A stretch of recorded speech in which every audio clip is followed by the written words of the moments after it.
Hey everyone, welcome back to LMX. Today we're diving into one of the hottest questions in South African politics right now. Will the MK party live beyond Jacob Zuma? In KwaZulu-Natal, Zuma's stronghold, the Umkhonto weSizwe party, or MKP, has done extremely well. But here's the twist. Many voters are backing Zuma more for his personal legacy than for the party's platform. Before we jump in, if you're new here, please subscribe and help us reach 100 subscribers in a week. Your support means the world to us. Let's start with some background. The MK party burst onto the scene in late 2023 and quickly became one of the most talked about new political forces in the country. Its name, taken from a historic military wing, carries a powerful legacy of struggle and liberation. Former President Jacob Zuma immediately linked his personal brand to the party, and his support boosted its profile tremendously. In a very short time, MKP managed to capture the attention of many South Africans, especially in KwaZulu-Natal, where many have long admired Zuma's legacy. But while the party's rapid rise is impressive, it's important to ask whether its success is built on solid policies or mainly on the popularity of one individual. Now let's talk numbers. In recent elections, MKP flipped many of the traditional strongholds of older parties. In KwaZulu-Natal, the party secured a significant share of the votes in regions that have long been loyal to other political forces. The party's impressive vote percentages in key districts show that it has resonated with many voters. However, many analysts note that a large part of this support is more about the legacy of Jacob Zuma than about a detailed policy-driven agenda. Voters seem to be saying, "I back Zuma," and that vote is channeled into the MKP. This creates an interesting situation where the party's fortunes are closely tied to one charismatic figure. So here's the big question. Can the MK party stand on its own once Jacob Zuma's influence fades? On one hand, MKP's strong performance in KwaZulu-Natal shows that it has built a solid grassroots base.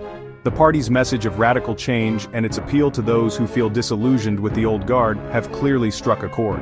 On the other hand, the party's identity is so intertwined with Zuma's persona that many worry it might struggle if his star dims.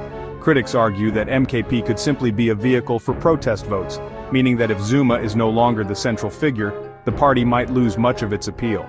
There's also concern that without a clear policy framework independent of Zuma's personal brand, MKP may find it hard to attract new voters beyond its current base. Let's break down the key factors that could determine MKP's future. Strong regional base. MKP has already built a significant support network in KwaZulu-Natal, a region with deep-rooted sentiments that favor radical change. Voter discontent. There is widespread frustration with the status quo, and many voters are eager for an alternative to established parties. Potential for renewal. If MKP can bring in fresh leadership and develop a more robust policy agenda, it might evolve into an institution beyond any one personality. Personality-driven support. The party's success is heavily reliant on Zuma's personal appeal. Without him, the party could lose a large part of its support. Internal instability. Recent reports of leadership changes and internal conflict suggest that MKP might struggle to maintain a unified direction. Policy vacuum. Without a detailed, independent ideological framework, the party risks being seen as merely a protest vote rather than a viable alternative government. Looking ahead, the fate of MKP will depend on several key developments. The party will need to address internal challenges and establish a more consistent leadership structure. It must craft and communicate a clear policy agenda that goes beyond relying solely on Zuma's legacy. How voters respond in future elections, especially if there's a shift away from personality politics, will be crucial. The coming months and years will reveal whether MKP can institutionalize its support and evolve into a sustainable political force, or whether its early success was just a flash in the pan driven by the enduring appeal of one man. To wrap up, MKP's remarkable performance in KwaZulu-Natal is undeniable, but its long-term success is far from guaranteed. The party stands at a crossroads. If it can develop its own identity and solidify its leadership, it might thrive. If it remains too dependent on Jacob Zuma's personal brand, it may struggle once his influence declines. What do you think? Can MKP survive and thrive without Zuma, or is it destined to fade away as just another protest vote? Let me know your thoughts in the comments below.